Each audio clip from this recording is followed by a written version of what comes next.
Good evening, my good people. Welcome to the Friday edition of the Bliss Pickup. We are here. We made it to the weekend. This is going to be a special one for me, especially. Um, as you can see, the final day of OTAs, we're going to get into that.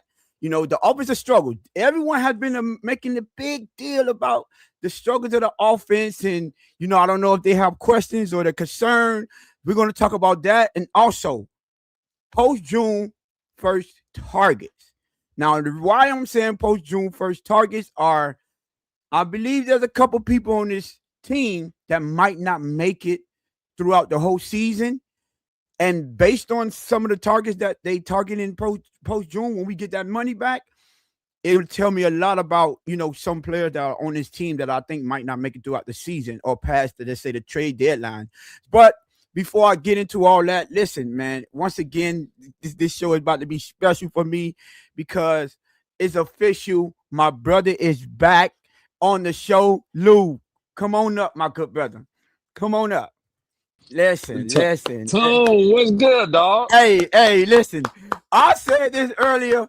I'm not gonna lie. They say you don't appreciate things until you miss them, right? Or until they leave or whatever. And I'm in spaces, right, Lou? And I'm just talking, and you up there talking that trash, and I go up there going back and forth, and I say, God dang, I miss this man here, bro. God, you know what I'm saying? I ain't have a good. It's just different. When we go out there having debates, and I heard you going off on people, and I'm like, I ain't even know how much I'm missing until I had an opportunity to go back and forth, and I felt like you was 100% fully yourself.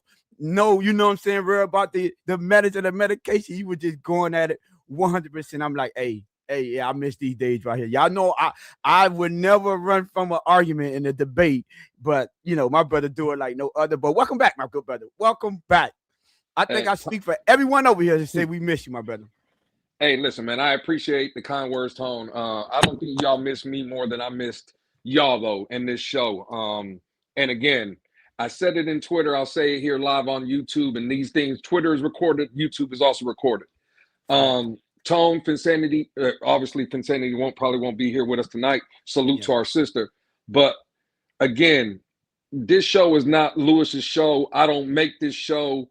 It's you'll like this word, Tone. The collective, right? It's a collective over here. And even with me not being here, salute to you, Tone, for holding this thing down. You do a lot of great work and a lot of things behind the scenes that a lot of people don't know that again I will never take the credit for. So with that being said, listen, I missed you, I missed y'all, I missed the show. But again, it's the show has been absolutely outstanding, and you've done a great job also with Insanity holding it down, man. So salute to both of y'all. Appreciate it. We had to hold it down. You know what I'm saying? For our brother, let them know the show is gonna be the show, regardless of what. That's why we all work together and all teamed up with each other. Um, yeah, I just wanted, before since hold on, let me before we get into that, I just wanted to let everybody know. Y'all heard my brother, right? Y'all heard him. So when he say the show is not, who his, it's not mine. I just want y'all to know y'all know this is a partnership. Like we own this together. Right? For anyone that had any questions, and I know I don't address certain things because I know what it is. You know what they say, Lou, was already understood, don't have to be Don't have explained. to be said. Yep. But just so y'all know, this is an ownership. Lou owned this show just like I own this show. This is a business at the same time. Yeah, right. We not just here. When we locked in, for show. It's 100% trust. Like, hey, I can't. Y'all heard Lou tell y'all multiple times when they try to throw the shots at him. He like, see, the difference is nobody can tell me nothing because he's the owner on this show. This is an owner. So when y'all see us showing so much love, or y'all see us, always putting each other in prayers, like we really a family over here. They're like, it's like that. You know what I'm saying? And y'all heard us. We go back and forth. We were made like that because that's how we grew up. That's how we was raised. That we say 100% everything, 100% honestly, and don't bite the tongue. That's why I was very selective with who I create. I mean, not create, who I chose to work with, and Lou can tell you, Lou was the first one. He was the main person that said, hey, Tone, you need to get to YouTube. Nah, Tone, I need you on YouTube, my brother. You got to Absolutely. speak over there. And I was like, you know what?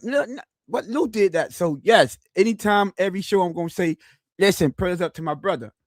You know what I'm saying? Because that's what this is about. But with all that being said, I know y'all came here for a good show. We have a show for y'all.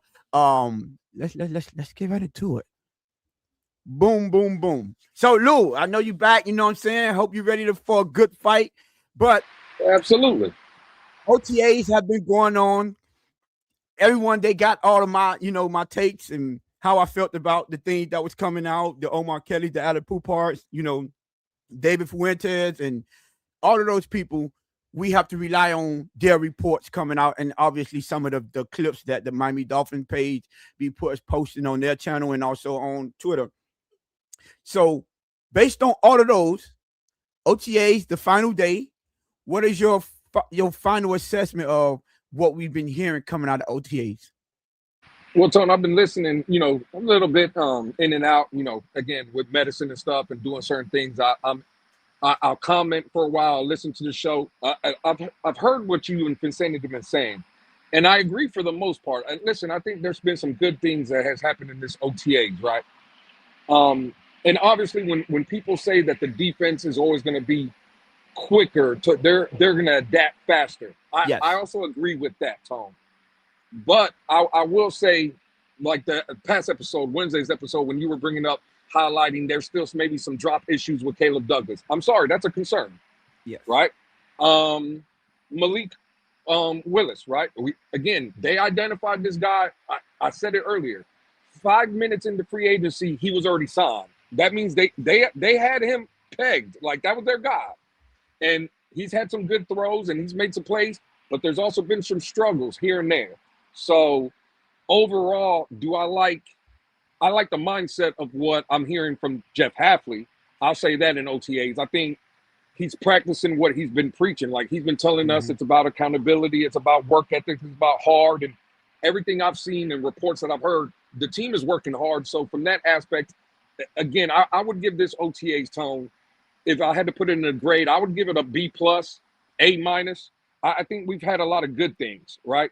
But there are some concerns. Again, the Caleb Douglas, the Malik Willis, the offense in general. Again, maybe I don't know if you want to get into it. I'll listen to your assessment, but I will say for me, Tone, the first 4 or 5 days of OTAs and stuff, I kind of like what Hafley has been doing and saying, and I do like certain aspects of what I've been hearing from the team. They're just obviously nothing is ever going to be perfect, Tone. So yes, there's some things that have to be corrected and be fixed. But overall, I would say so far so good for a new regime and a new head coach. Facts. And I obviously we're going to get into the offensive struggles on the next topic. But overall, y'all heard my takes every time we got an opportunity to get, reports coming out of the OTAs. I will say this.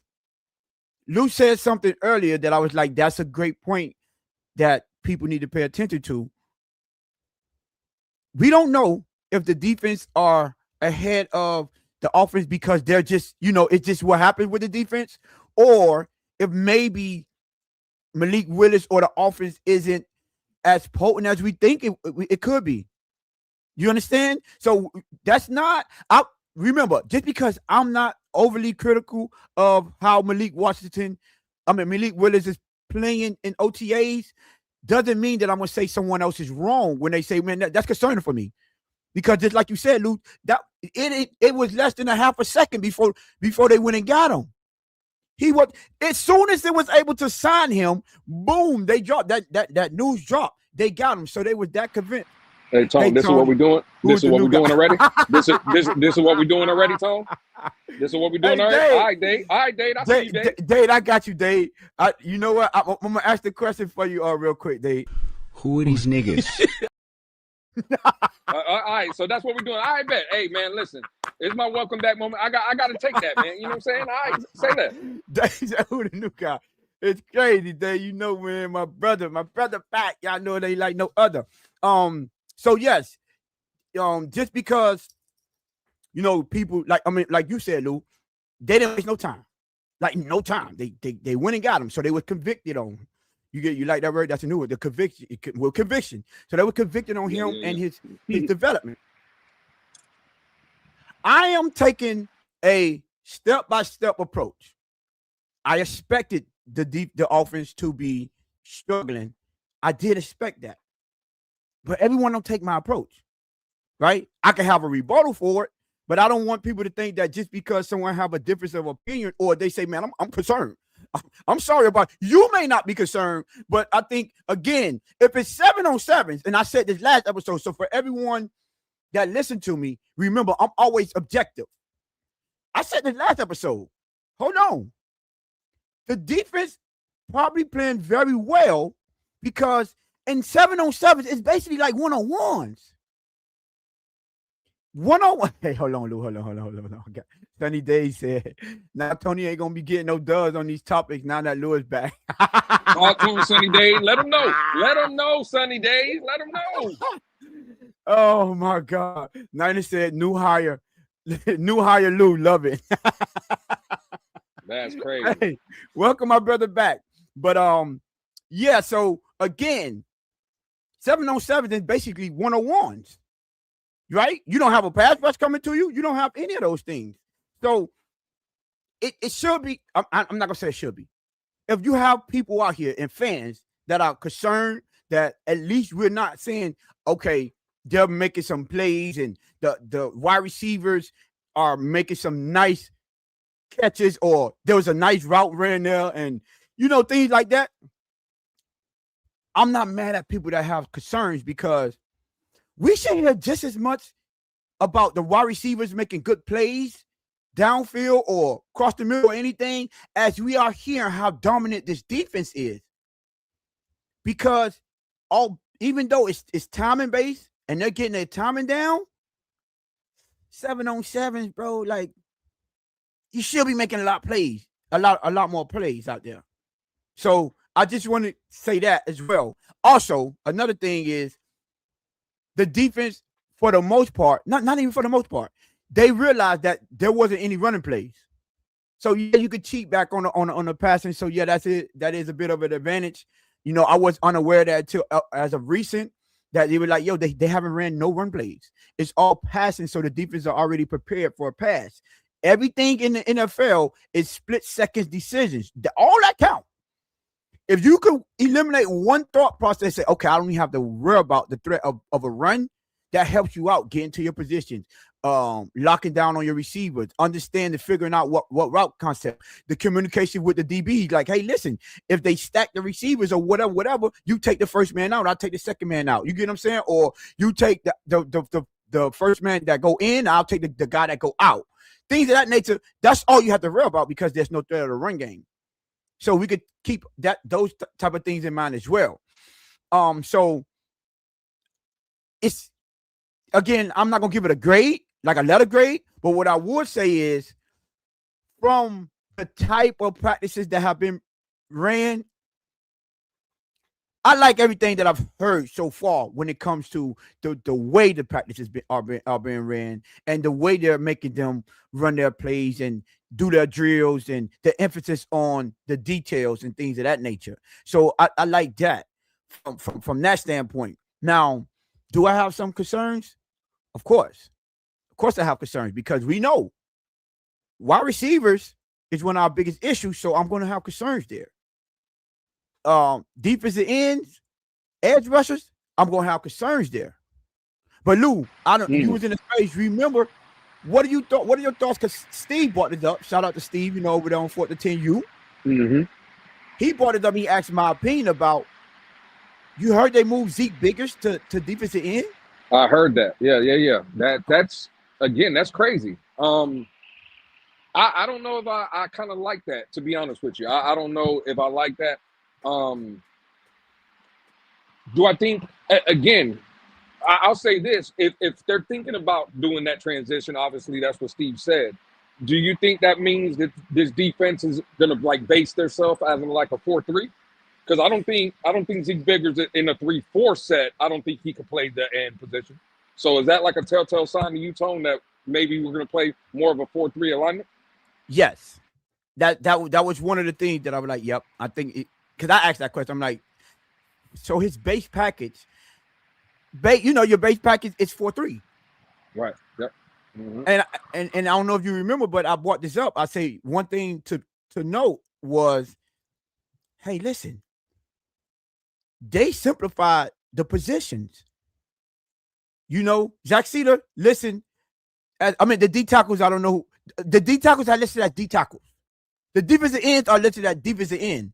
It's Mike, Will, and Sam linebackers now. You get what I'm saying? So they simplified everything, but like, no. Because, you know, for instance, Jalen Phillips was labeled as an outside linebacker. We knew he was a defensive end. Yeah, he's a man for sure. And they had him dropping back in coverage and things of that nature. You want to know what else? What I heard coming out? I don't know if you heard this, but Chuck Robinson said, when asked, how come you look more comfortable? Is it because it's your third year? Or is it because now, what's our defensive end coach? I mean, our defensive line coach got dogged. Well, now that our defensive line coach, who's pretty got doggone good with defensive linemen and teaching them technique, he said, now I get to work with him solely and not half over there with the linebackers and half of the time over there with the linemen, the D linemen. Mm-hmm. See that? If y'all remember when I was saying about Caden Proctor and the switching of positions, that stunts the development and the growth of these players. Because you have to get one position down pat first before you try to get them to understand another position. Do you know how difficult it is to try to understand simultaneously, right? The outside linebacker responsibility on certain plays, and then again, the defensive end responsibility. Yeah. You're throwing a lot on these players' plate. Right. Overthinking it. And it's like everyone is not the same. Some people, and this is where it comes to leadership and understanding your players, putting player in the best position to succeed and be successful. Those are the type of things that I was talking about and that I pay attention to. Right? Hey, listen, what are we doing? What's one of the main things that I said we heard coming out of training camp? Simplified. When everything fails, when all else fails, guess what? All the greats do, what they do, get back to the basics, simplify the game. Okay, let's start at, bro, you're an edge rusher. I need you to set the edge, and I need you to get at the quarterback. Simple. I don't need you to worry about, okay, if this guy go on motion, now all of a sudden you're the outside linebacker. But now, because think about this, right, Lou? As an outside linebacker, you're no longer an edge, you're outside linebacker. Mm-hmm. You got to understand what the coverage is now. 1,000%. Yeah.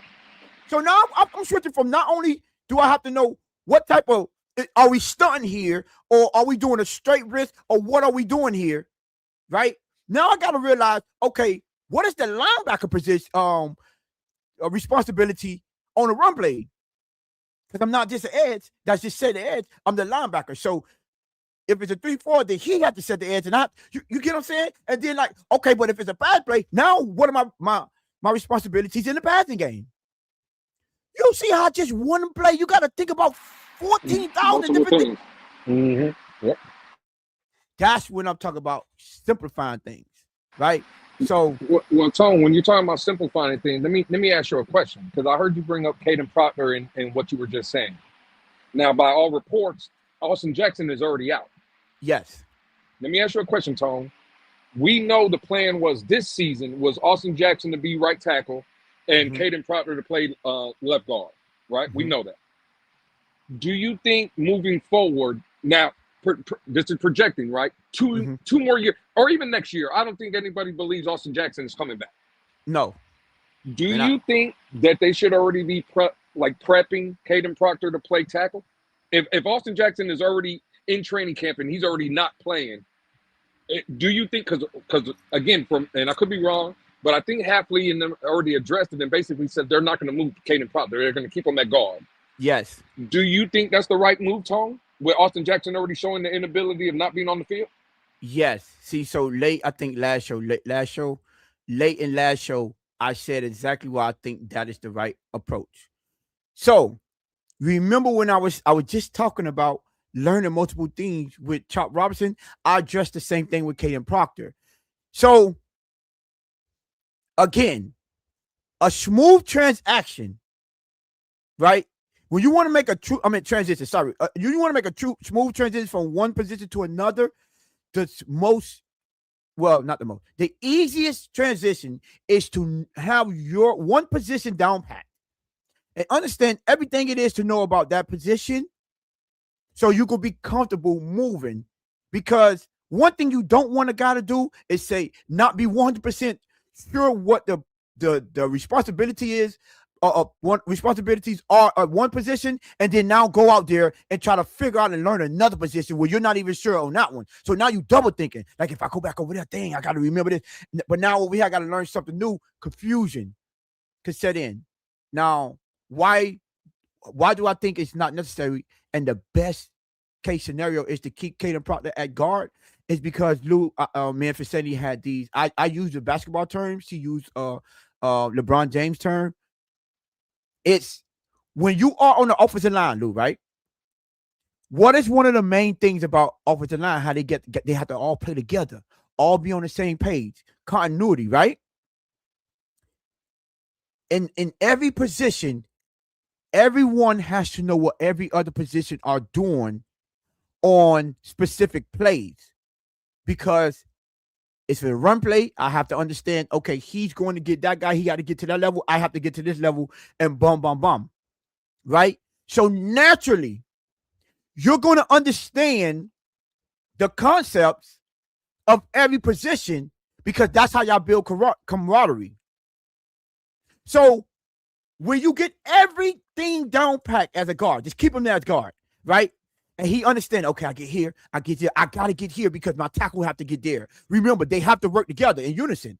So it's like, okay, I have to get him because I know, and I have to get him over here early because my tackle has to pull all the way across here. I have to cut this guy off right here.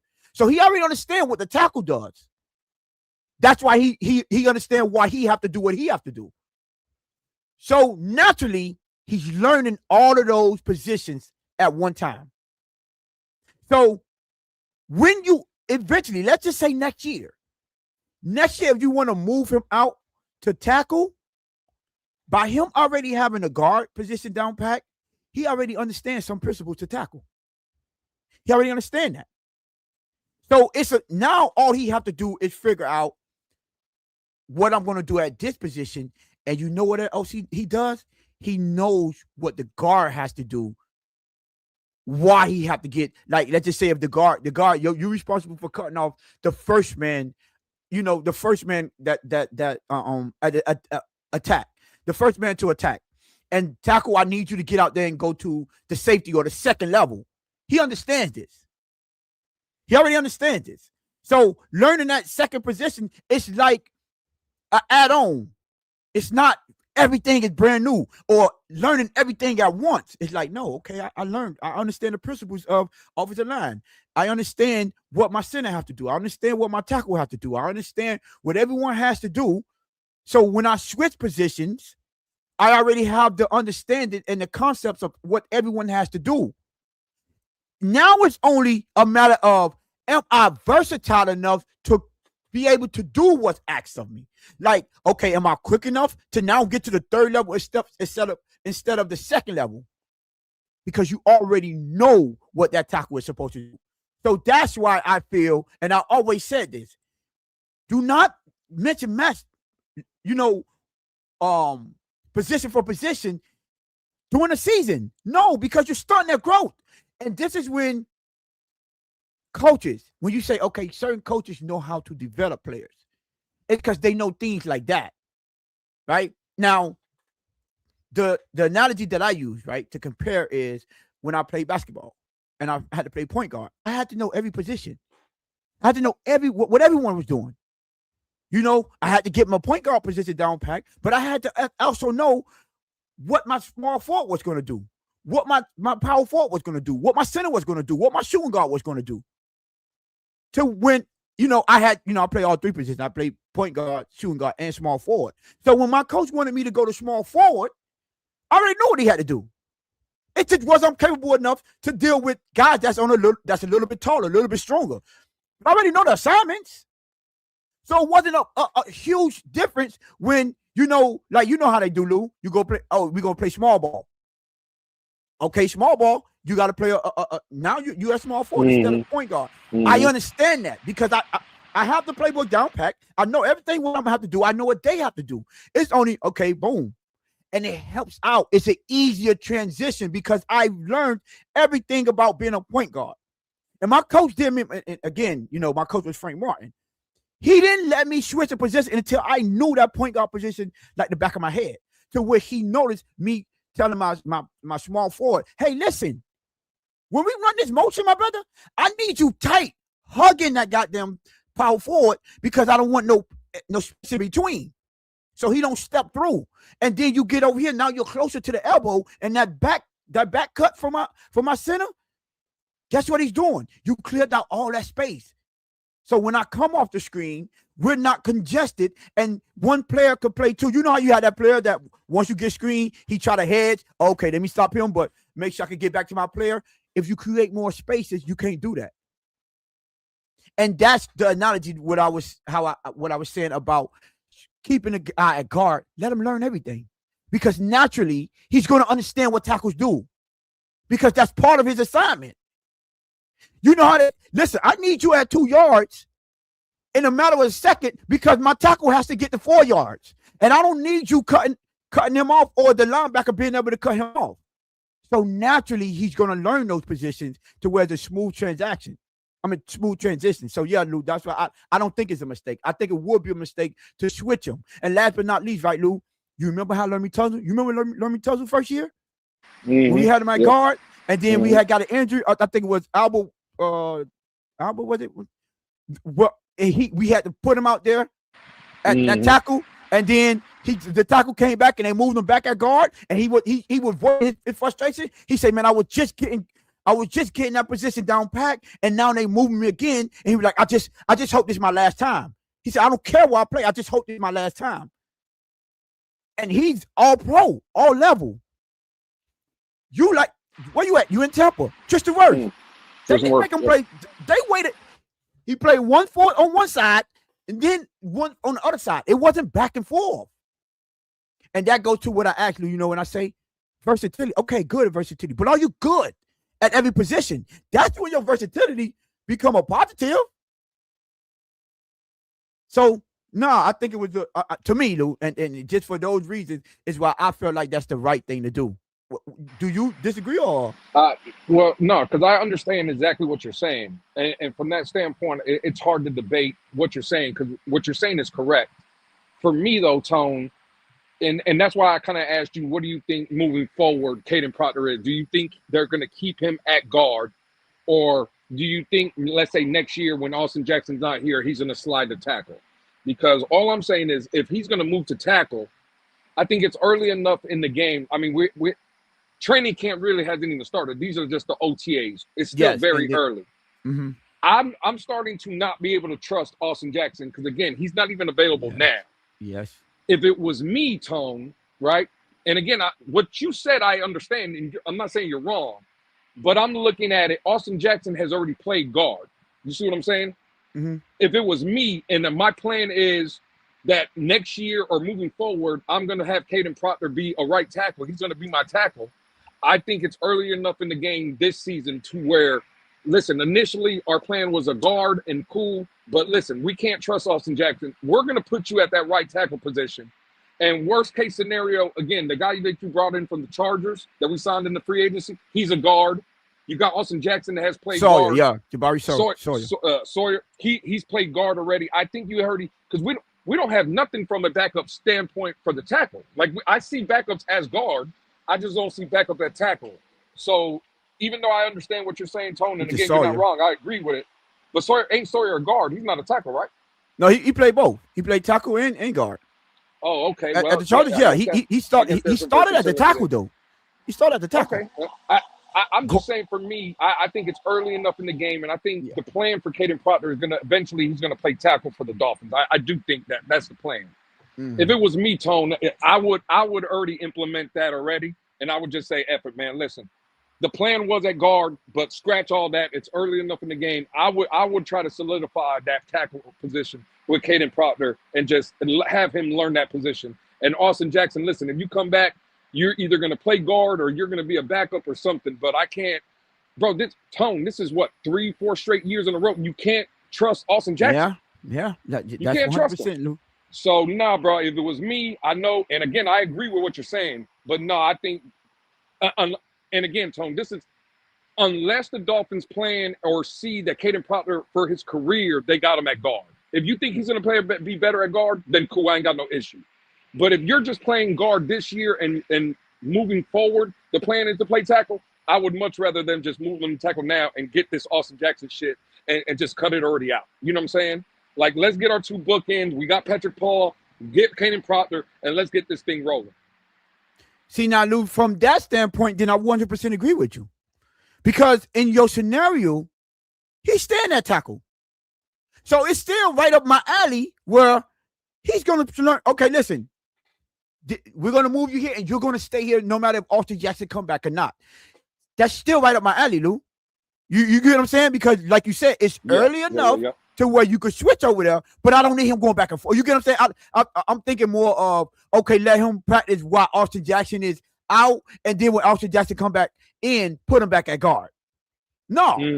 No. That's why I disagree. But if you said from your standpoint, then no, we 100% on the same page because he's still just learning one position. Right. Right tackle is going to be your thing, right? And we're not moving you back to guard. If Austin Jackson come back, because you cannot be trusted, Austin Jackson. He's going to either be a backup or he's going to play guard. Because at that point, Austin Jackson is not learning a different position. He played both already. You get what I'm saying? You can fill in at guard, you can fill in at tackle because you've done both. And at the same time, guess what? You're the veteran. He's a rookie. I need to develop him. You should be able to. You are a plug and play type guy. You're great at guard. You're good at tackle. No problem. So yeah, Lou, I think if it's the way you're doing it, especially now, if your plan is in the future to move to right tackle, oh yeah, I'm all for it. If you feel like he's capable right now to move to right tackle, cool. Put him out there now and let him develop now and understand.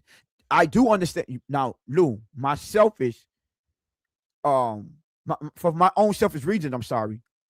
I said I think he will project better as a guard and on the next league, on the next level, anyways. So now that he's on this level, I'm hoping that they leave him. Listen, I hope we have Patrick Paul and Caden Proctor on that left side for years to come. Hey, Tone, I just want you to know that they don't want me and you to argue. They want us to argue. They don't want us to agree. Listen to Bonjo. I just want for the record to show that Tony is taking it easy on Lewis because it's his first day back. He's still recovering. Because this fool just said, Lewis, I agree with you. They want us to argue, Tone. Yeah, dog, Bonjo. One thing I say, Bonjo, our arguments have to be authentic. I'm not just gonna force an argument. I'm not just gonna force a disagreement with them, even though I love when we have disagreement because it makes for a better show. And it makes y'all heard Lou earlier. He said, "Man, I just like going after people. I just like going after people too." So that's probably why we get right along with each other. It's like you like what I like. We like to argue and argue our point, and no one's backing down. I don't care how good. Now afterwards, man, we always do that. I'd be like, "Hey, boy, I ain't gonna lie, that rebuttal was fire." Or he'd be like, "Nah, Tone, you had said that when I had to come with a clever comeback." And I'm like, "That's afterwards." But in the heat of the moment, boy, I don't want to hear nothing but what you got to say. Nothing you tell me is gonna make sense. Not a single thing. But crazy, man. He said, "Nah, y'all two fools slap boxing right now." That's crazy, man. But yeah, so Lou, I think from that standpoint, of course, I believe it's but just leave him there. Don't do that switcheroo. Yeah, switcheroo on it. Back and forth. Bring him there. I agree. Well, since we already talked about offensive linemen, let's get into the offensive struggles, right? So obviously the big topic was the Malik Willis and the offense not being able to consistently move the ball. Whether it's in 7-on-7, whether it's on 11-on-11s, they're not consistently moving the ball. Every time we hear reports out of OTAs, you know what it is. It's all praise for the defense and how they look amazing, basically. All the young guys making plays, pick sixes, the punches, the peanut punches of the forced fumbles, the drop passes by Caleb Douglas. I'm sorry. We're paying attention to that. Caleb Douglas, the drop passes, there's no excuses. That's not timing based. That's not. It's not. Nene, I will take away your god doggone mod. I'm not even putting that on. Salute to the Wake Forest. I don't even know. What's the mascot in Wake Forest? Where are they? The Demon Deacons. Oh, shout out to the Demon Deacons, man. But yo, this man here. So yeah, Caleb Douglas. I'm sorry. Those are the type of things that if you have a strong stance on, nah, that is unacceptable, I'm not gonna give you no pushback, right? Them not having the timing down, them not being able to consistently move the football, I expect that to a certain extent. But dropping footballs, fumbling the football, no. That has nothing to do with timing. That has nothing to do with learning the playbook and understand your route concept. That has nothing to do with that. That has 100% with ball security and concentration. So with the struggles of the offense, right, Lou, and not just over exaggerating from the one that we heard from David Fuentes,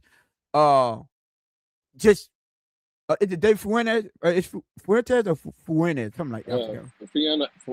Ferones, I think. Fuentes, yeah, something. Okay. Sorry if I butchered your name, my brother. But yeah, without having to, I'm not gonna say over exaggerate, but yeah, let's just say over exaggerate because the reports that came out in day 5. What are your overall thoughts on the fact that the offense have been struggling for pretty much the whole entire OTAs? Well, again, Tone, people try to tell me that I'm jumping out the window and I'm going crazy, and again, that's fine. That I guess just what I do. The fact of the matter is, and I've been saving this because I haven't heard not one person in the community bring this up. They kept continuity on the offensive side of the ball because Bobby Slowick is our offensive coordinator. He was on that staff last year. They basically came out and told you they're pretty much running almost, now again, I think calls and maybe the checks at the line and things of that nature is going to be different. The verbiage is going to be different. Right, there you go, Tom. But for the offense is, for the most part, going to be the same. It's a West Coast scheme. There's only so much you could do in the West Coast scheme, right? What's troubling for me, Malik Willis came from a West Coast scheme. Bobby Slowick runs a West Coast scheme. Aaron Brewer was part of that staff. Austin Jackson, part of that group. Patrick Paul, part of that group. It's troubling. And Tone, you just said it earlier. We're talking about 7-on-7, dog. On 7-on-7, you're having problems moving the ball? That's virtually one-on-ones across the board. So I'm asking, is it the quarterback that is missing throws? Well, David Friones, shout out to him. He said on most days, he's either high or inconsistent on a lot of his throws. To your point, is it Caleb Douglas just dropping the balls when the balls are there, right? Is it our corners? Again, people told me this is going to be the worst secondary in the league. Could it also be that maybe the receivers that we get are not getting enough separation? There's a lot of things to be troubling, Tone. And again, I'm not saying that the offense is going to be complete trash just because they're struggling now. But at the end of the day, bro, like I look at it, and I'm looking at multiple rookies that are possibly going to be starting on the defense, Tone. And you mean to tell me these rookies are coming in that they ain't missing a beat? And they got to learn a whole new defense. You're talking about the Jacob Rodriguez. You're talking about the Kyle Lewises. We heard our UDFA Moore, Tone, our UDSA safety. He had an interception the other day. Our corner, Chris Johnson, right? All these rookies, they ain't having no problem. But you got a couple veterans, guys that have been here, done this on the offense, and they're having problems. So again, Tone, I'm not saying that we should all jump out the window and say this is going to be trash. But Tone, you know what I've been saying and I've been saying it. One of my biggest concerns moving forward with this team was with the coaching staff. I don't believe in Bobby Slowick.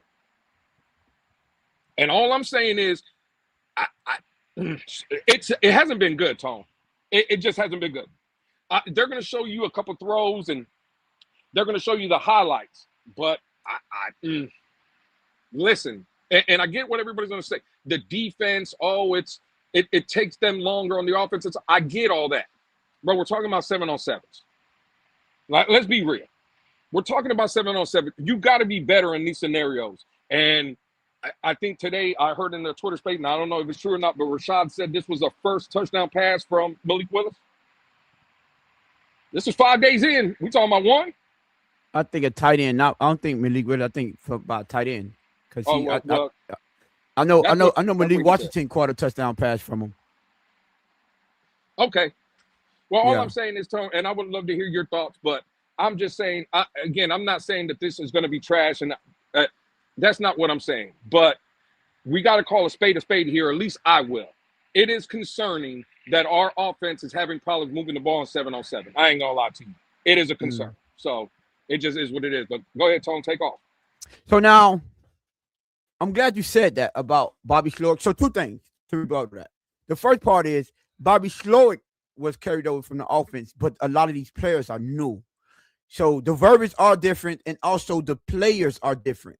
So that's where the timing comes in at. Because from what I'm hearing, for the most part, they're off a little bit ahead of them or a little bit too high. So it's not like except for one on the sideline. They say he just underthrew a guy on the sideline. So that's more of a touch issue, not an arm strength issue, right? And a lot of the missed throws are coming across the middle. This is why you do homework. You know what I went back and I was going to listen to, and there's this one drill that he has the quarterbacks working on. Never seen it before. I don't know if any team has ever done it. You know the net that they throw the footballs in to make it into that little slot? Mm-hmm. Okay, Hafley has a net like that, but he used it like as more of a volleyball net. And he has them practicing throwing over the linebacker and in between the safety into a tight spot. I've never seen no one do that. And to get them comfortable throwing, because when we run this is the time and base, West Coast, and you're going to throw into those slots and those open spots. So maybe, just maybe, that could be why a lot of these throws are being a little bit out of their reach, because that's what they're practicing on and trying to get that down, that type of stuff down pat. Also, it was said that a lot of the quarterbacks are having problems when the weather, when it rains, to get it through there. Mm-hmm. But Malik Willis is the only one that his footballs, you could tell the velocity difference. That's when that's when we noticed the difference in quarterback play. And when it came to the velocity, because he was able to still hit those targets without the ball fluttering or wobbling. It's still tight spirals. So that could be now, not saying it's an excuse, but that could be something that they're working on.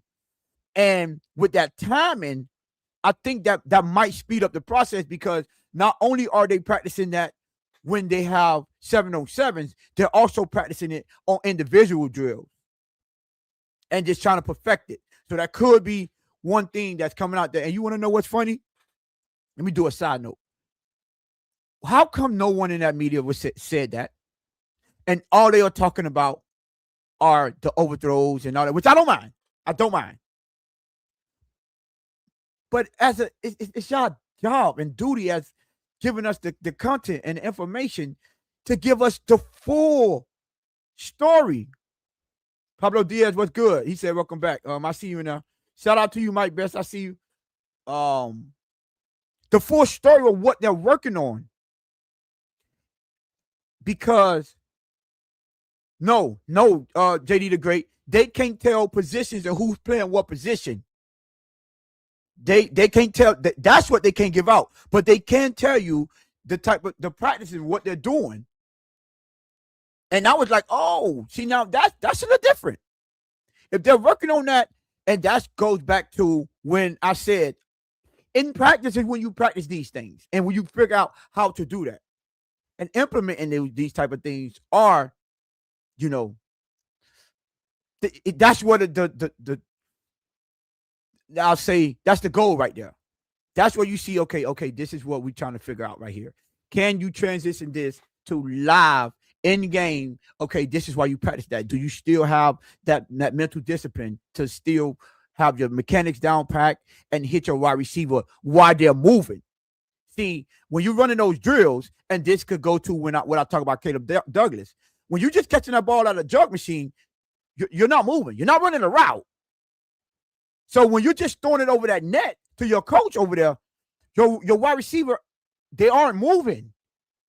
So you're just focused on one key position right there. Oh, he's going to be right there and getting it to him. But you're not taking it in consideration. Okay, what if I have a tight end? Where is he going to be? And where do I have to throw it then? That's a little bit different. So those could be a lot of things that they're working on. But again, if it doesn't get fixed or corrected, I think we're within our own right to have some concerns. It is at the end of the day, because it shouldn't take that long to get acclimated to live playing style. It shouldn't, right? And we're in day 6, 7. What we got? Mandatory minicamp coming up now. It's coming up. We should start seeing some improvement though. Like you know how you give. Listen, I give them a little leeway. It only goes so far. You know what I'm saying? It only goes so far because the season is not going to push back if you're not ready. And they had trust in you, which means they trust you can do all of this and get through all this. And the one thing that I'm going to say that I'm not going to give them a pass with is, hopefully you work with this man a lot. So all of these drills that you got set up for them and doing all of these type of things, you watch them. It's the reason you got these type of drills. He should be able to get through these and pass with flying colors. That's all I'm saying. You know, all the excuses. Again, we're not trying to make no excuses. I don't think you're trying to make no excuses, Tone. What I'm saying is, though, it's just crazy to me. And I don't know how many of the listeners have Twitter or wherever, right? But you can find clips everywhere from every other team, Tone. When I'm on Twitter and I'm just going through the timeline, there's all kind of teams, right, that are doing the same thing. They're in the OTAs. And all you're seeing is these throws and these plays and this and this that. Miami, you don't get none of that, bro. So it's hard for me to imagine that. Again, I'm not saying it's not happening. But knowing what we know about our team, Tone, and I'm not trying to bring the past quarterback up, but it's the same organization. I'm sure it's the same PR team. Same media team, too. Social media Tone, team. For the last 6 years, they would show our quarterback tying his shoes. That's a fact. You see what I'm saying? They would show everything. And now we get to this season and we don't see nothing. To me, Tone, that's because nothing is happening offensively. That's why you're not seeing them plays. Because I see Atlanta, they're dropping all kind of plays. I see the Chargers, and it's this, and I see the Bears. I see Cleveland. Caleb. I see Tone. Perfect example. Cleveland. It is not an hour after hour. They're just dropping plays. The plays being made. Mm-hmm. Now, all I'm saying is, Tone, if you think there's plays being done in Miami, you don't think the Miami PR team will be putting that out? No, they would for sure, and that only confirms to me that the struggles are that is struggling. That is bad. Validity to that, like really, we can't say, oh no, they're lying. They just not because they're what evidence. that one throw that they showed down the sideline to Doses, they let that out. But they showed what that. The rest of the plays. Mm-hmm. So we have to take them at their word. And they're actually struggling. To that point, Lou, I have no pushback on that. That means, the struggles are real, and they have to get better at it. Listen, 30 of y'all in the building. Last time I checked, listen, if y'all not subscribed, subscribe, man. We're 2 away from 850. Go ahead, help us get to the 850 today. We only need 2 more subscribers. Only 2.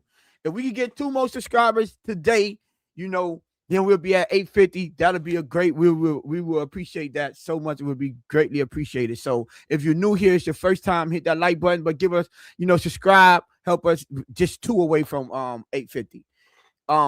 Again, now, Lou. So that's the offensive struggles. And listen, there's some legit concerns. Cool. I'm not gonna be too mad at it. It is what it is. Y'all get paid to do this job.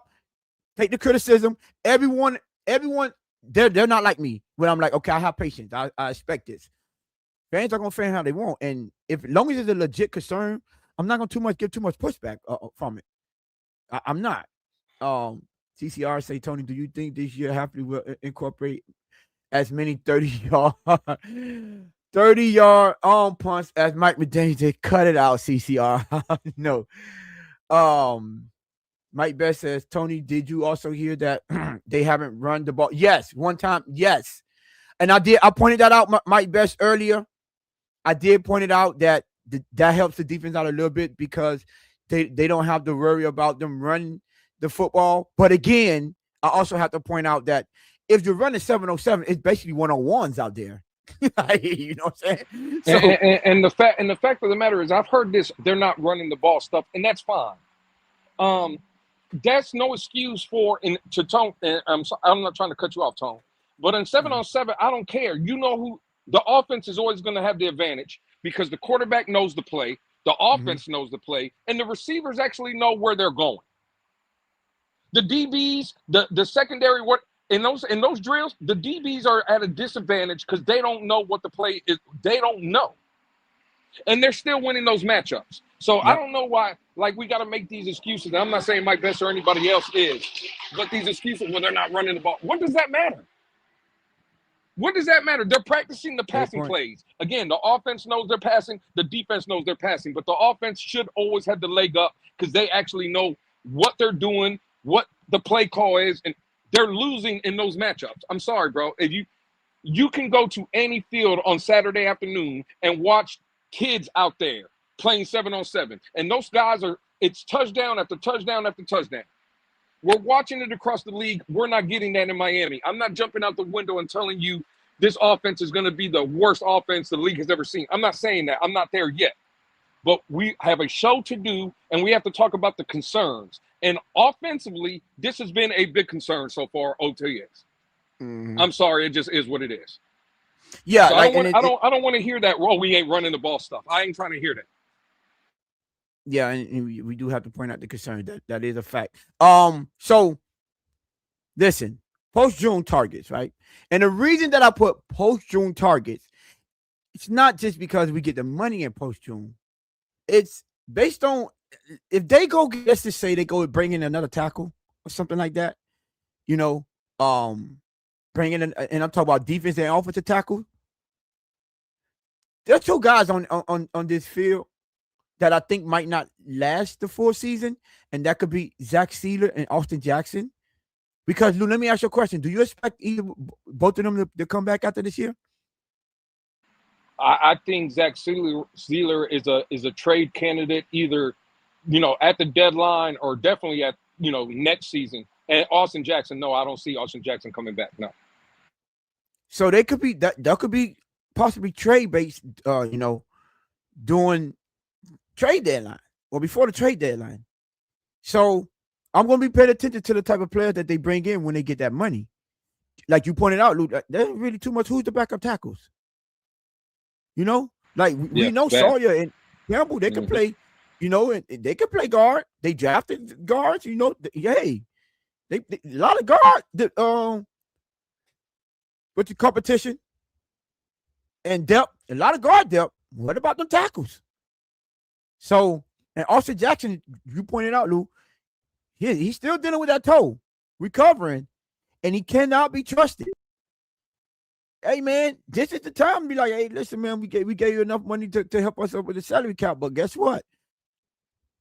Hey, we could trade you and get what we can from you. Trade. You got some trade value.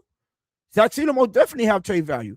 Now, from a leadership standpoint, I would love Zach Sealer, right?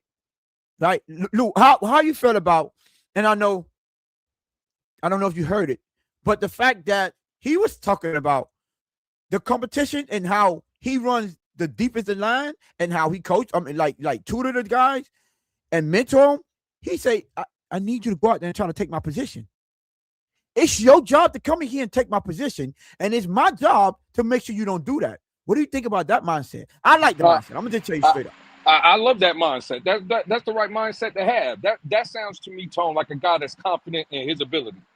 He's telling Bingo. you, That's come take what I my want to hear. job, but I'm not going to let you take my job. So I think that's the right mindset to have. Listen, it's the same thing. I say that about me and you.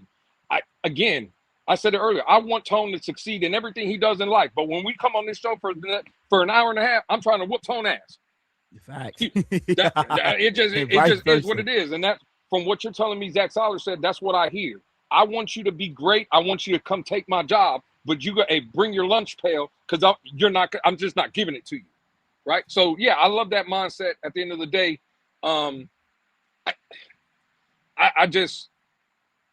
Seiler is the one, again, from that standpoint, leadership, I get all that. He had a bad season last season. You can't take that away from him. Nope. Now, Tony, if he's bouncing back and we get to week 7, week 8, and approaching the trade deadline, and he's sitting there with 6.5, 7 sacks, I don't know if I'm willing to trade him, because it seems to me like he would be back to, remember, 2 years ago, he 10.5 sacks and 10 sacks, I believe, before last season. Mm-hmm. So, again, it all depends on Zach Seiler for me. Would I want to have him here for what you said about the leadership and the mindset? Absolutely. But I do think Zach Seiler has some value in other teams. So it all depends for me, Tone, how he's playing. If he's playing well and this defense is, again, kind of carrying it or carrying the team early in the season, I don't know if I would be willing to trade Zach Seiler then. But again, if the team is kind of reeling and the defense, and especially Zach Seiler's not playing that well, yeah, I would probably look to trade him, Tone. But from what, again, the question, mindset, that we need more guys like Zach Seiler on this football team, Tone, because that's the right mindset to have. Yeah, that is a fact. Again, make sure y'all hit the like button. And listen, haven't checked it, but listen, we were 2 away from 850 before we got on. Y'all make sure y'all help the channel get to that 850 this episode. Show y'all support, show y'all appreciation. We appreciate y'all all the time. And again, Lou, yeah, I agree with you with that assessment 100%. Because there's a saying, right? When you're fighting, if you like that, and someone threaten you, don't threaten me with a good time. So if someone threatens you with a good time, there's a saying: in order to beat some ass, you got to bring some ass. I'm just letting you know. So in order to come over here and beat my ass, don't forget you have to bring your ass with it. So if you're confident enough that you're gonna whoop my ass, just know I'm confident enough that I can whoop your ass. So don't forget that you have to bring that ass here. That's all I'm saying. So I think Zach Seiler basically said that. Don't threaten me with a good time. If you're gonna come take this job, I'm gonna show you why you're not gonna take this job. Right?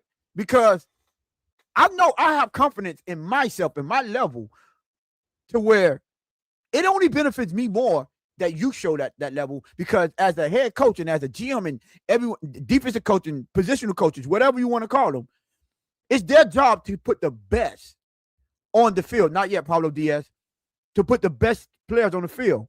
Now, remember, Zach Seiler was playing next to a first round draft pick when he had his 2 best seasons. Don't forget, he had his 2 best seasons with that Christian Wilkins right next to him. Oh, you could do that? Anything you could do, I could do better. Oh, you had 10 sacks? I got 10.5. Oh, you got 9.5 this year? I got 10. That's all I'm saying. See, that mentality is what I like. Because even in debates, when I go in here and I tell people like Lou, anyone that I go out and I debate with, I'm like, if I'm attacking you all the time, it's because I respect your football mindset. And I respect your sports acumen. Because I only go after people that I feel like is a challenge. And I could possibly learn something for. And I could possibly, develop my skill set. Those are the type of people I debate with. I'm not in there debating with people that don't know what they're doing, and every time I'm just dominating. No. Oh yeah, I'm trying to poke any holes into your argument because that's the way I'm built. And I feel in order to have the best type of show and give out the best information, I have to have someone that challenge me, that always keep me on my game. And I can't take no days off. You know what they'll say? Well, there go Tone. He always gonna do his homework. Yeah, I gotta do my homework. Because if I come up here and say some foolishness, you're gonna have Lou or Insanity up here like, what? Tone? No, what about this? And now I look like a fool. You didn't take this in consideration when you said that? Always have to be on your game. Because the rebuttals are coming. Same thing with sports. Listen, if you show me that you just as good as me or even better, then I feel like this team going to be better because you're going to have both of us out here wreaking havoc and wrecking shop. Everyone should have that mindset because that type of mindset makes the team better. Those teams, those championship teams from the Patriots, and who name any great team or dynasty, whatever you want to call, they're going to always tell you our biggest competition was in practice. That's when we had our most difficult time. When it came to game day, that was a relief. Like I couldn't wait to get all this frustration out on you. That's all I'm saying. That's crazy. I see you, Bonjo. Yeah, that's crazy, man. Hey, Rashad, I don't even know why you put that dumbass shit. And look at Bones and Bonjo laughing. Look at that. What Rashad put? I ain't see what. Rashad said I should change my name to Hips and Back, man. Come on, dog. Like, what we doing, man? That's crazy. That is the Ayo G2. But so yeah, when it came to that mindset, I'm loving it. Now, Lou, if you had it, like for instance, coming out of OTAs and the struggles, is there anyone that's possibly out there on the market that you were like, you know what? Once we get that money June 1st, and it don't have to be a specific person. It could be like a positional group. What do you think the biggest concerns or the biggest need that they should, like, I think we need to go ahead and look into this right now, immediately. Well, Tone, I'm going to be honest. And it kind of goes back to the early conversation when you asked me, what did I think about the change of Zeke Biggers going to end? I'm going to say pass rush, Tone. I'm going to say a guy like AJ Epinesa, we already brought him in. Determining how that visit went, like if he's healthy, if he, whatever, or something of that effect. I would say for me, Tone, when you get that money, I'm looking somewhere on that D line, specifically edge-wise. I'm not talking about interior. I think interior, we're fine. I would say that would be priority number one for me in post-June when we get a little bit of that money. I'm looking for an edge and possibly maybe a secondary piece, if I would say, like a veteran a secondary guy. And then offensively, I would say, again, maybe a tackle, right? Because I don't know. I don't know like that. So actually, I'll take secondary off. Well, I'll keep those three, Tone. I'll say priority one for me would be edge pass rusher because, I don't believe in Chop Robinson. They can say what they want. Until proven otherwise, I don't believe in Chop, right? Yeah. So I would be pass rusher, edge position for me, Tone. One, tackle, offensive line, two, and I would say secondary, a veteran guy to kind of man that secondary. I would say that would be my three top positions I would be looking for, Tony. So me, I'm glad you said that. Yeah, I think tackle for sure. Like I know the guy out of Detroit is out there, but I think he played left. I'm not sure. Yeah, but, Decker or whatever. Yeah, Decker, that's his name. But the right tackle out there is the one that's from Arizona. They have a right tackle that because I think we need depth at tackle. But hey, L'Jarius Sneed is still out there, Lou. Rasul Douglas still out there. Now I'm not a big Trayvon Diggs guy. Not. Marshawn Lattimore is still out there. If these guys are willing to come in and give us a good deal, we have good. I mean, we want the young cornerbacks, and with the type of defense that Hafley want to run, we need some cornerbacks that could be physical, man. And L'Jarius Sneed and Marshawn Lattimore, one thing we know, they're physical, right? Caleb Douglas, I mean not Caleb Douglas, Rasul Douglas did very well for us. If you could come in and be reasonable, I'm cool. So cornerback and tackle, yeah. Now outside of that, bro, like edge, like I'm trying to see, I'm trying to go, I'm trying to look Hey, it up Tone, as we talk. before you continue, let me ask you a question. I see it in here. Shout out. I haven't seen him a lot in here, but at New Jersey Fins 345 or whatever, he posed a question. I would love to hear your thoughts. Where's that? I'd take Tyreek Hill for a minimum. If Tyreek was willing to come back, let's say you could get Tyreek for $5 million, you pulling that trigger? I'm gonna be honest with you, Lou. Oh, get him. Talk to him, Tone. Let him know. I gotta say no, Lou. I'm sorry. I gotta say, bro, you quit on my team, dog. Now, talent wise, it would have been yes. I would not take that away from him. But do you think he fits? If Hafley is the way he say he is, you think that's the type of character he want to bring in? Probably not. I would say no. But on the other hand, though, if Jeff Hafley is what he says he is, and again, this disciplinary, keep him in line. Again, I'm more looking at the talent tone of Tyreek Hill. I don't see that on our roster at all. Yeah. Right. Like we don't have that Tyreek Hill level. So again, I'm not saying Tone give him 20 million. Yeah. But if Tyreek was willing to play ball at like 5 million, 6 million, I don't know. I might entertain that a little bit. Now, again, I'm more in line with you. If you're asking me today, Tone, I would say no. But hey, man, that's a conversation for sure, depending on what he would be looking for. It's him and Stephon Diggs out there. So now, this is what I would say. We don't know how Tyreek Hill is coming back at 32 years old from that gruesome knee injury. We have to take that into consideration too. So from that standpoint, it's like I'm not sure, right? And I'm trying to go down the who are available to see if they have any safeties available too, because that safety room is just it's bare, bro. I'm not gonna say bare, just I can't trust it. They say Dante Trader's having a hell of a camp though. That's one guy consistently, Tone, that I've been hearing very good things about consistently is Dante Trader. But Lou, is he having a good camp, or the offense is struggling? You know what I'm saying? Well, that's a very good point right there, Tony. Yeah, I mean, yeah. Listen, I get it. Yeah, so I'm not, but at the end of the day,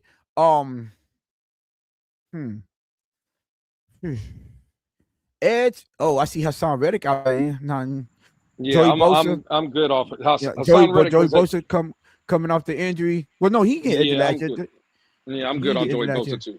Yeah, I'm just looking at guys that yeah, and I'm pretty straight with these guys. But yeah, so like mine will be cornerback, edge, and tackle for sure. Okay, yep, for sure, because I'm not too big. I'm not too pressed on D tackle, even if we move off Zach Sealer, especially after seeing how Jordan Phillips seems to have took that or be prime and ready to take that next step. Last year, I don't know, Jordan Phillips had a pretty good season last year, man. He started off really hot. In the middle, they was like, "Oh, he's slowing down," because he wasn't jumping off the page, the TV at you. But and then towards the end of the season, he picked it back up. Man, listen, man, you go back and watch some of them plays. You remember, I'm like, whoa, I ain't noticed. Look at Jordan Phillips standing up a guy. I'm like, hold on. Yeah, he was special last season. Mm-hmm. That didn't show up on the chart. You know what I'm saying? The stat sheet. But man, look how he affected that play. So I'm not really big at D tackle, and then they must push Zeke Biggers outside. I'm just saying. But if I could give me a veteran cornerback, another a tackle that I could trust, that start a caliber tackle, and a guard, maybe a safety. I'm just saying, if I had my choice, like, oh, you only could get one guy that you can with the guys that are available, go give me one of them veteran cornerbacks. Go give me a L'Jarius Sneed. We know he gonna be physical and he about that life. You understand me? Go give me one of them. He already had the mentality, and let's rock. You know, Marshawn Lattimore. You know, or Rashard Lewis. I'll take any one of those. Now, Trayvon Diggs, I'm staying away from him. I don't know how you feel about him, No, Lou. I'm good on Travion Diggs. No, I'm good. And he came from Green Bay now, Lou. Remember they had him.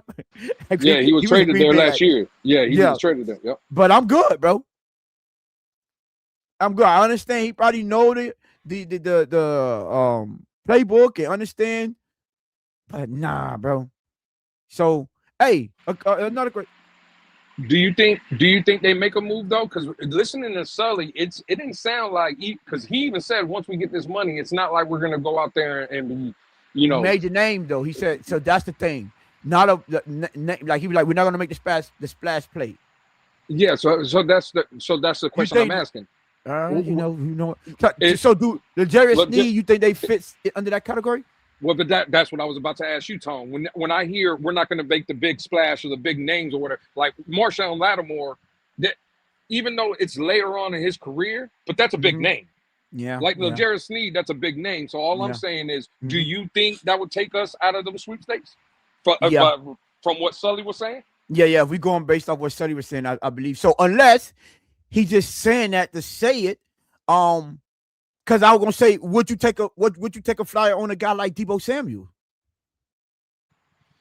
Like, Mm, you know what I'm saying? That's technically a big name, yeah, yeah. but it can bring us help in a position where we need as much help as we got. You know, again, he fits that mold. Tough, hard nosed, versatile, block. Yeah, yeah. But He that's a definitely fits name. the mold. He would definitely fit the mold of what they're looking to do offensively for sure. Yeah, Yeah, he fits that mold. so those are the questions that I'm like, these are the tough questions that we might have to, might have to ask. But yeah, listen, it is what it is. It'll be interesting to see. But I did want to cover that part because I wanted to point out. Let's not forget, like we get that money post June 1st, and I believe, if I'm not mistaken, when is June 1st? I think June 1st is it Monday or Tuesday? Is it before? It's What month it's we in? Mon. May. May got 31 days. Yeah, so I believe it's Monday. Yeah, so it got to be Monday. Monday is actually June 1st. Oh, so we got more. Okay, so you already know we got that per June 1st. He say NFL New Jersey fan says Sport Track says Lattimore can get $8 million a year. Woo! And when we get this money, because correct me if I'm wrong, we get 20 plus million back from Bradley Chubb, but don't we lose like 11 point something million with Tua with cutting of Tua Tagovailoa? No, that is already that's already accounted for.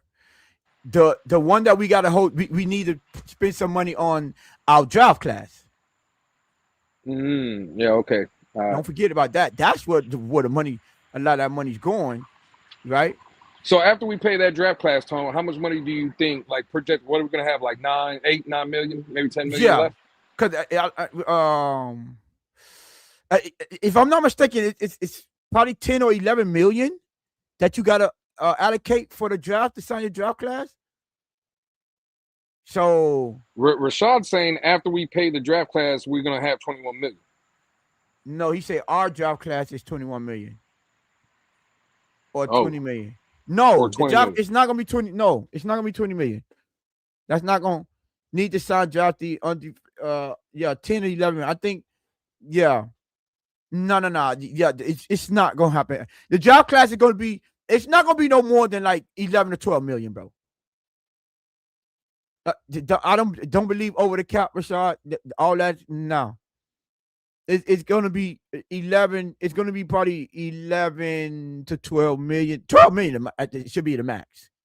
I'm gonna be real with you. 12 million should be the max, but it's not gonna be no 20. I'm willing to bet anything that it's not gonna be 20 million to sign that. You know what I'm saying? Yeah, for sure. Epinesa, I'm not mad at that, Mr. Polk. Yeah. Again, that's the guy I mentioned. Yeah, AJ Vanessa, I'd be willing to entertain that. Yeah. So we'll see. Yeah, 12 million for 13 picks. Yes, yes, Rashad. Remember I think you're looking at it in the wrong play. You're looking at what they're going to get paid, and you're not going to look at it that's over the whatever a 5 or 4 year. The first round is going to be over 5 years. Well, it's going to be they're going to spread it out over 4 years. So basically, Right. it's going to come down to their signing bonus. That's basically what it is. And you remember that signing bonus is prorated.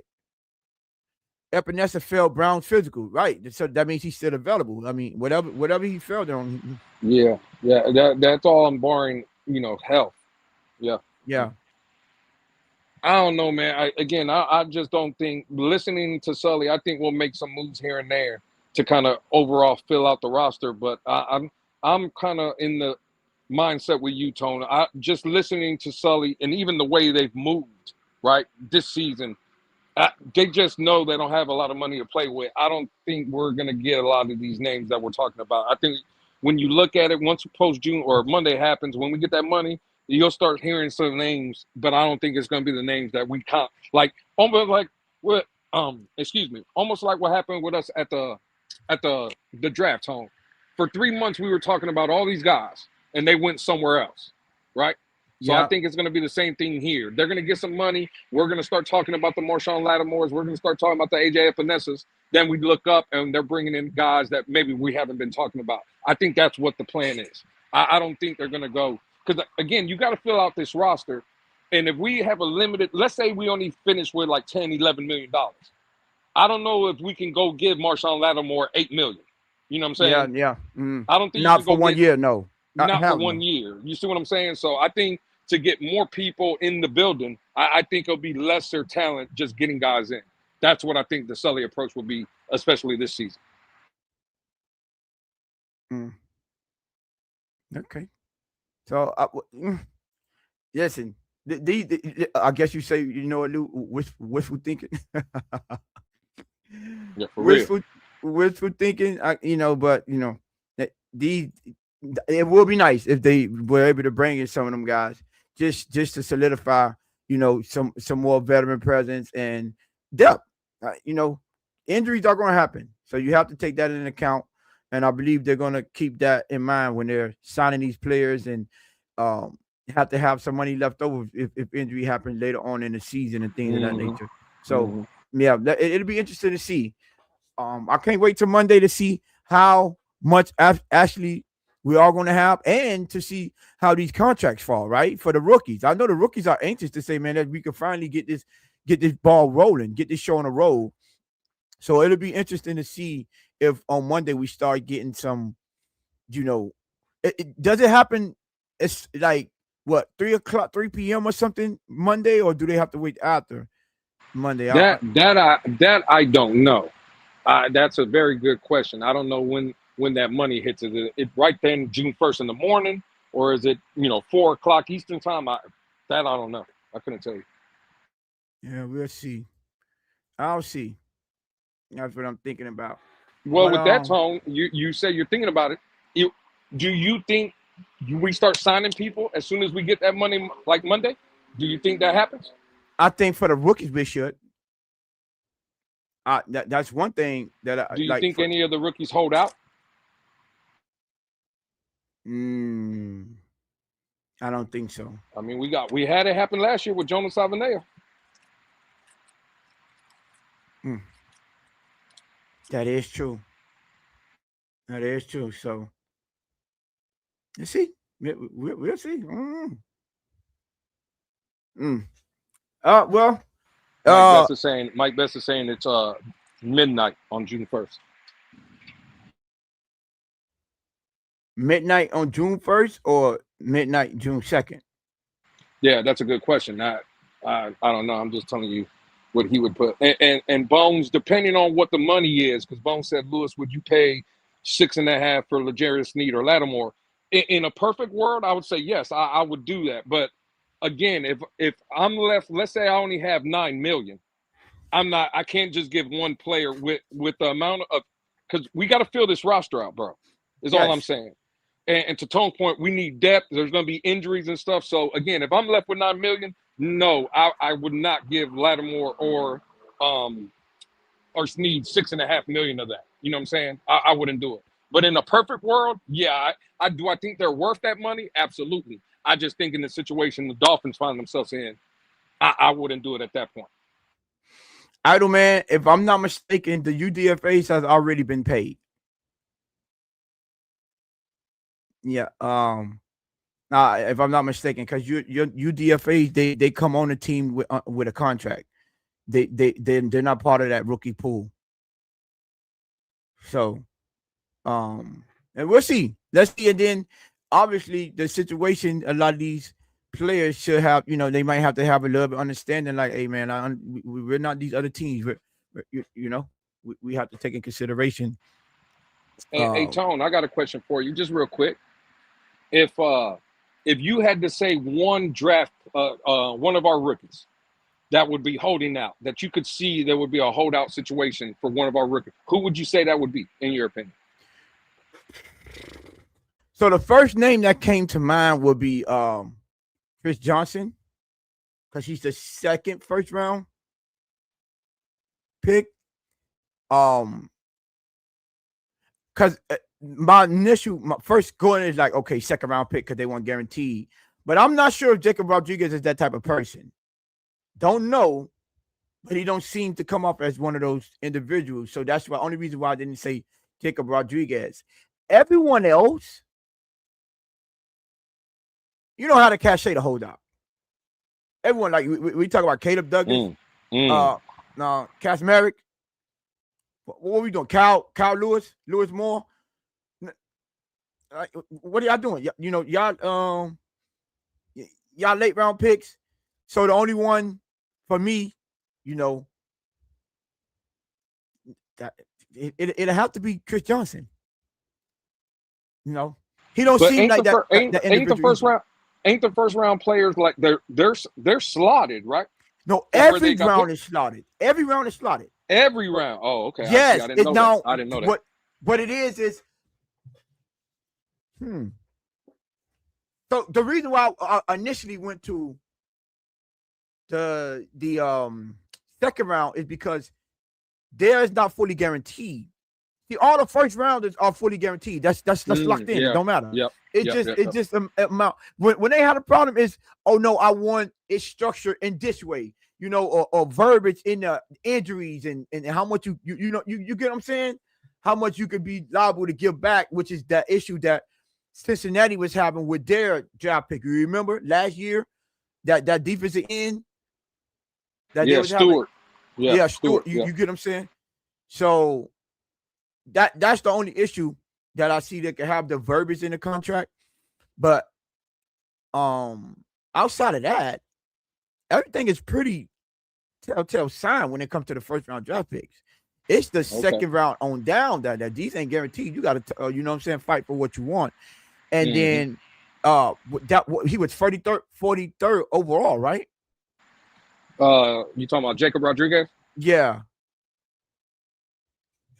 So he's right in that mold to where those guys would get the guys that was getting those they fully guaranteed money. So see, from what you were just saying, Tone, about the first round, again, it's guaranteed. That's not what they're fighting for, but it's more of like the language in the contract, this, that, or third. I'm not trying to make it a big deal. So again, I would say, could there be a dilemma though? Again, we got to say what the facts are. Now, it looks like he's changed. You back, Lou? What? You went on mute. Yeah, my fault. It looked like he's changed, right? Because this was his first year in college. But could the Dolphins, let's say, want to put something in Caden Proctor's contract about his weight, or this, that, and the third, and maybe he fights for that to he don't want that in his contract? Because that's what I would say. I don't think, to your point, I don't think Caden Proctor would fight over the money or the guarantees, but I do think Caden Proctor would want to kind of protect himself from things being put in the contract to kind of save the organization. I think that could be a possibility. Could be. Now they had conversations about it, all throughout the draft process. So maybe they already have an understanding, right? And be honest with you, the way they move and the way they drafted, I think they drafted guys to that wouldn't be, to potentially be an issue, right? Which is why I had a hard time. Like, I from what I've known, no, I'm not gonna say what I've known, what I've researched and the things that I've learned. These don't look like guys with character issues. I think the closest you get will be Chris Bell. But that's just a passion. I don't think that's a character issue. Right? That's a passion type thing. For the most part, these are high character guys. Very business savvy, team oriented. So I don't know. It's that's why it's difficult for me to see. If I had to give an honest answer, I'd be like, none of them. But just because you said I had to choose,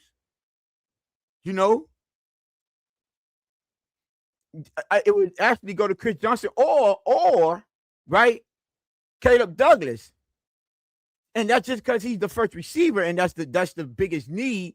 So he might feel like his value is higher than what it is. Right. It could, yeah, for sure. Right. So those would be like the only two that I'll be like, okay, if I see a scenario, I have to give you those two names. But do I think it's going to actually happen? No. And then you also run into a problem because remember, Caleb Douglas was a third-round pick, but the guy you just mentioned as well, Chris Bell, was a third-round pick, and Chris Bell could look around and be like, "Hey, man, at the end of the day, I know I'm coming off an injury, but I'm a better receiver than old boy.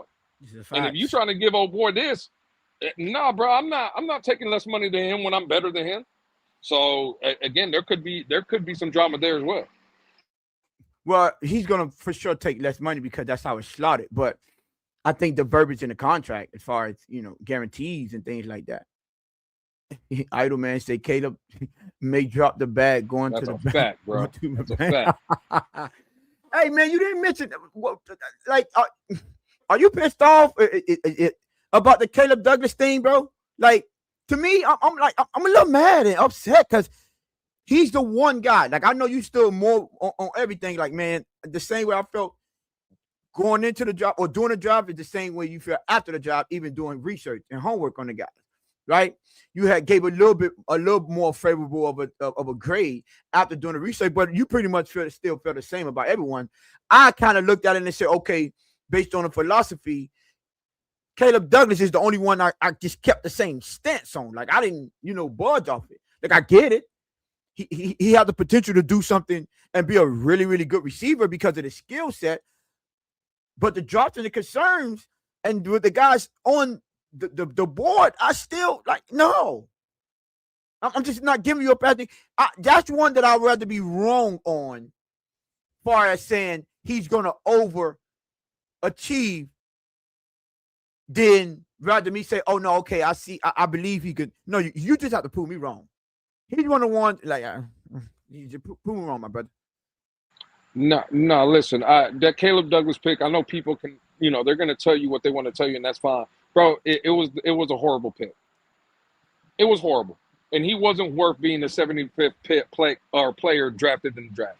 Y'all can say what y'all want. People can try to paint the picture and go watch his highlight tapes and stop. It's no tone. And the drops was a concern. It's the things that I hear people say to try to vouch for him. Well, he has size.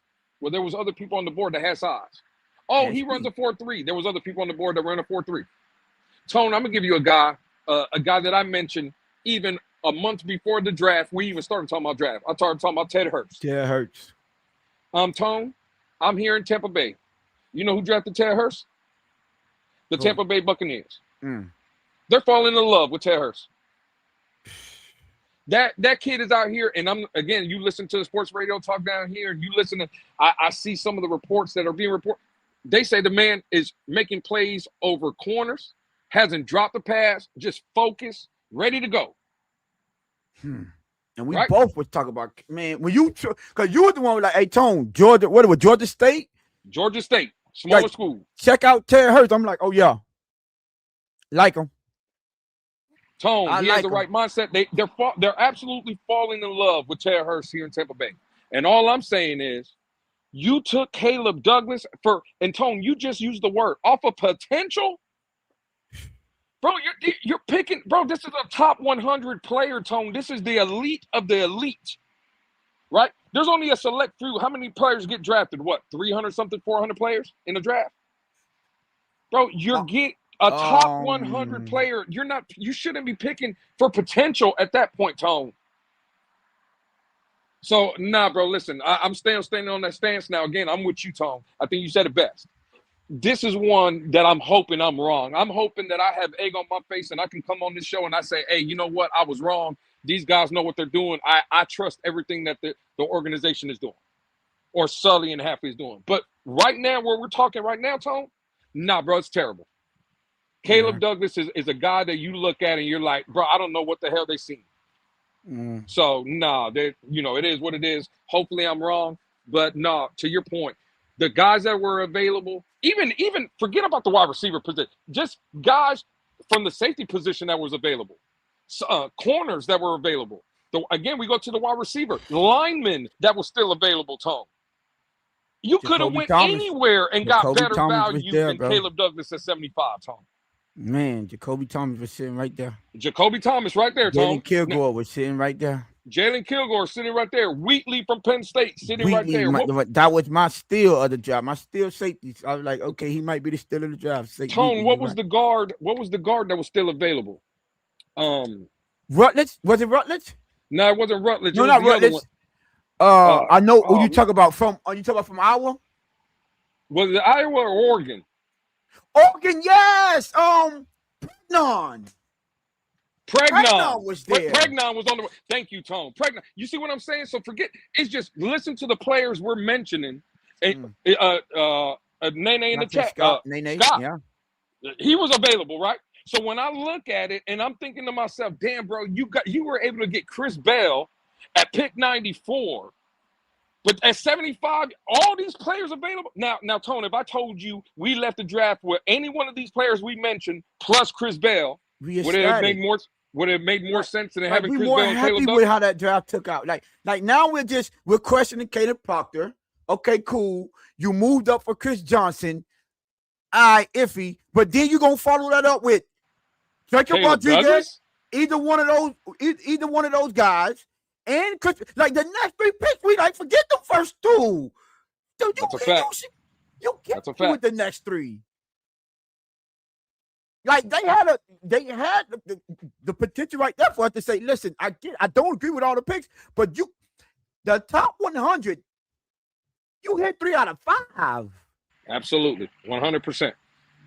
We looking at it like, boom, we got a steal, but yeah, that Caleb Douglas, man, I'm sorry, bro. And you dropping passes, like this is what I don't what I want to get out, right? And what I want people to understand. I don't expect no one to be perfect. I don't. Like drops are an issue. That's coming out of college. That's what it is. So I did expect to hear something about drops.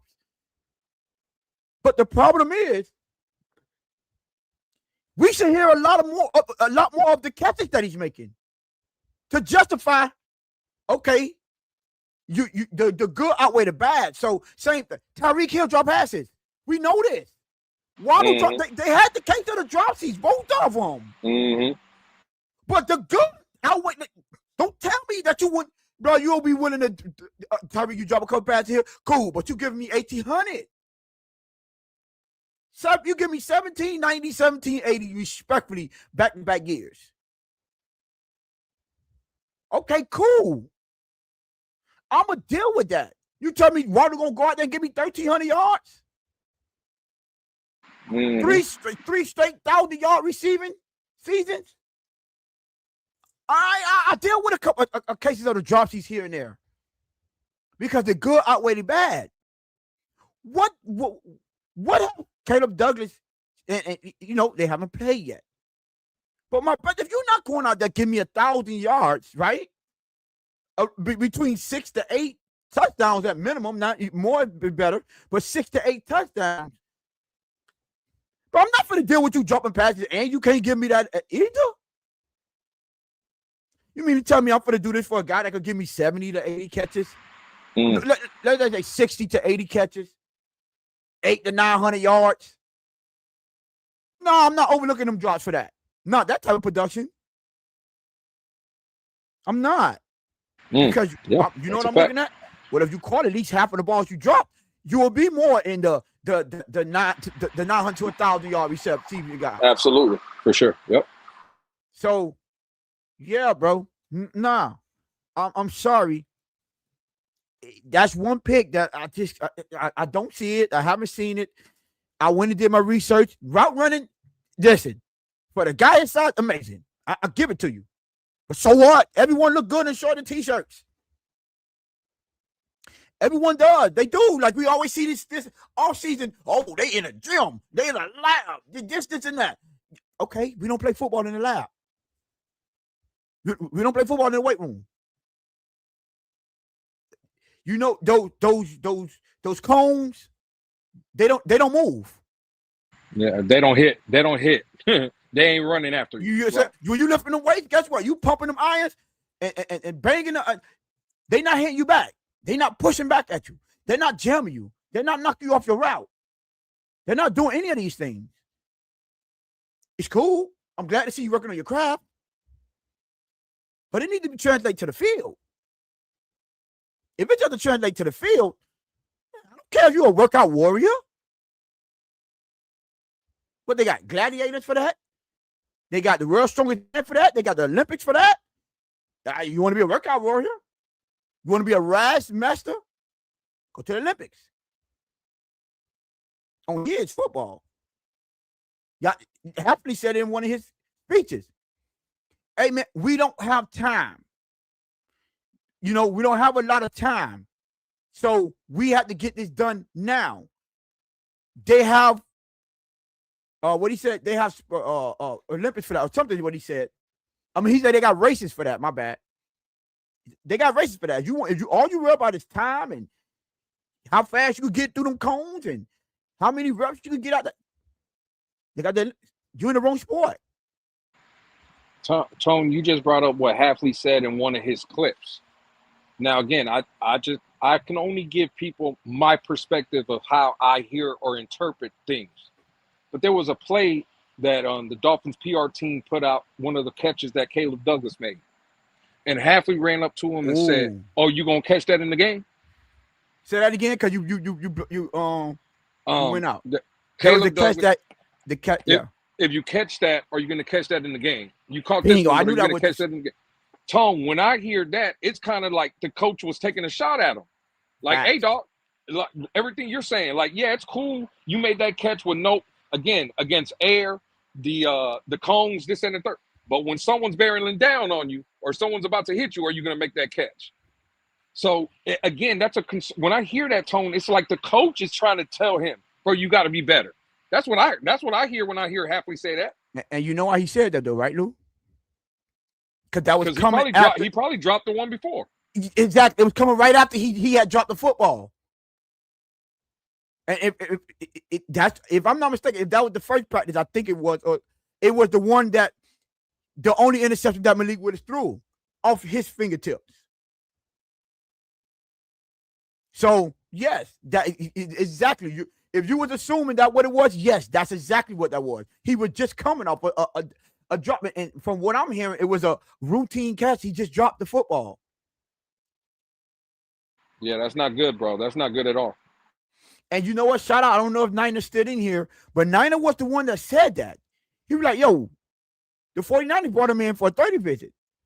And the word coming out is the catches, the reason that they're problematic and it's a problem and it's worrisome for some of the GMs and the scouts is because they're routine catches.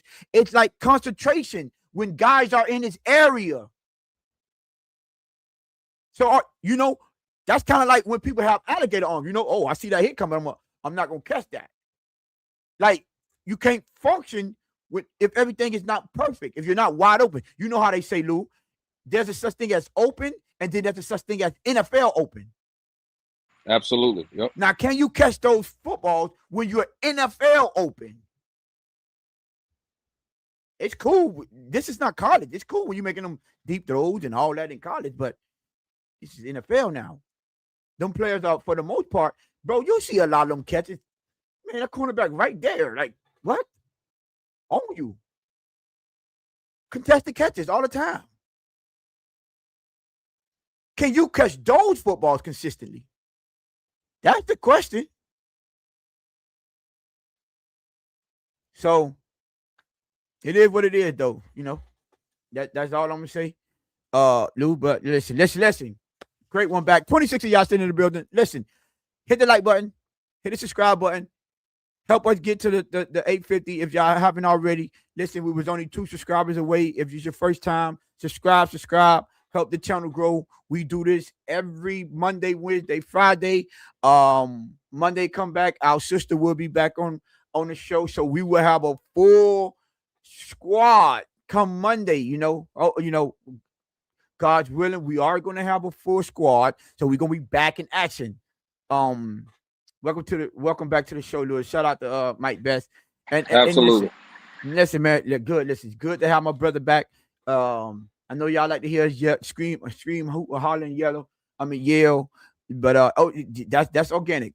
It's gonna be times like that, especially right when we get time to they get in them pads and it's coming. Them days are coming for sure. Yeah, like when they get in them pads and they start to click clacking and we had them debates on interceptions or offense versus defense and who did good, and it's coming. Trust me. You know what I'm saying? And one thing, what I'm looking forward to, Lou, this year, because we're not used to this coaching staff and we're not familiar with them. I'm looking forward to how close we're going to be with the initial 53-man roster. That's y'all know we do our annual 53-man roster. We're typically every year between 9 and 11 players off. Right. Yep. Like we're not. Listen, our hit ratio is pretty good. I think only one year we was like 10 or 11, but the other 2 years we was 8 and 9 off. Players. So I'm gonna be pretty interested to see how many, how close we are this year, not understanding the philosophy and the mindset of Jeff Hafley and John Eric Sullivan. So, but all that stuff is coming this offseason. They're around for it. I am thinking, I'm going to talk to my brother, backstage. We are thinking about adding a segment into the shows. I don't know if it's going to be one show, maybe every show, and it's going to be called, the segment I want to call it's going to be called Around the League, which we have a segment that we just give news from all the other teams around the league and possibly other sports. Just to keep everybody up to date on outside sports, because y'all know we do. We watch everything. My dog Lou, y'all know I don't know why, he a Tampa Bay Lightning fan. You understand me? He's a Luka. It's the greatest organization in hockey. That's why. We don't know best team in hockey. That's why. We have no idea who his basketball team. He's a player. We don't know. So one year he could be a Dallas Mavericks. The next year he could be a LA Lakers. Not saying he did that. The problem when I'm talking about basketball, see, if I start naming my real teams, y'all ain't gonna know them. I'm a European fan. I watch European basketball. I don't watch the NBA. If I start running if I tell you who my basketball team is, nobody will know anyway. You know what I'm saying? So that's why I leave it alone. Yeah. So we'll see that. So that's the segment we got lay around for it. We also got another one called the All Out Bliss, which that's going to be a time debate. Now that one we're going to figure out, because I don't know if I want to do that every show, because those are going to be actual legit debates that we disagree on, but we're going to time it. So we, you see how quick and fast we are on our rebuttal games, or getting our information out the best and articulating ourselves to present the best argument. So y'all lay around for it. New things coming to the channel. Y'all already know we always looking to, switch things up and keep everything entertaining over here. But everything has to be authentic. My best says around the horn. I like that. Around the horn. That one, which one that one? That's the one where they get timed, right?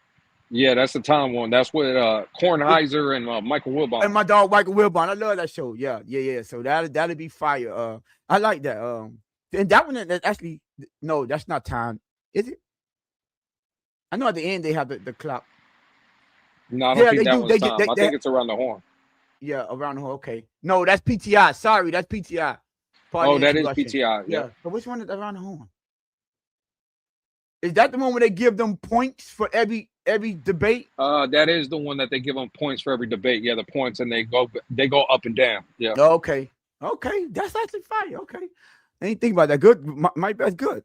So all right, appreciate you. But listen, 28 of y'all still in the building. If you haven't subscribed, if y'all haven't got us to 850, please get us to 850. Tell your friend to tell a friend and let them know the good content is here.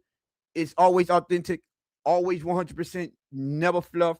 And, it's all about making the Miami Dolphins better and educating our fans to, being more objective fans and just, seeing the full aspect of our team to being able to accept being able to accept the good with the bad and being able to point out, hey, we need to improve in that area. And we're going to keep talking about it until they improve in that area. We're not going to sweep it under the rug and be like, okay, hopefully, hope don't fix things. Work does. Trust me when I tell you that. But listen, Lou, anything before, listen, best chat on YouTube. I don't care what nobody say. Best chat on YouTube, hands down. We appreciate every last one of y'all. Lou, anything before we get up out of here? Well, yeah. I said it before, Tone, in the beginning of the show, but we didn't have as many people here. I want to say it now because we still have 30 in the room. There's not another person on this world that I'd rather do a show with than my dog right here, than my brother. And I don't give a damn about none of that other stuff. Hey, listen, people just, it is what it is. At some point, it's either drama or beef or whatever. Again, I hate to see it, but at some point, it is what it is. But I want to be very clear. This show is not ran by me. I don't make this show. It's all of us that make this show. I've said it before, and I'm going to say it now again. So for the 31 people in here, what my brother does, creating these shows, creating the graphics, getting the ideas for the show, not that I don't do it, but I don't need to do it because Tone is the one that always does it. And again, I'm not a type of person to take credit. And when I hear, certain things of maybe Tone ain't this or Tone, no, well, maybe to whoever. But to me, Tone is not only my friend, but my brother and a guy that I wanted to start this business with. And I just wanted that to be known at like dead ass flat out. There's not another person I'd rather do this with. And as you can see, when I was gone for about a week and a half, 2 weeks, this show was flawless. Show ran flawless. So, Tone, that's going to be my final thoughts. I appreciate you, dog.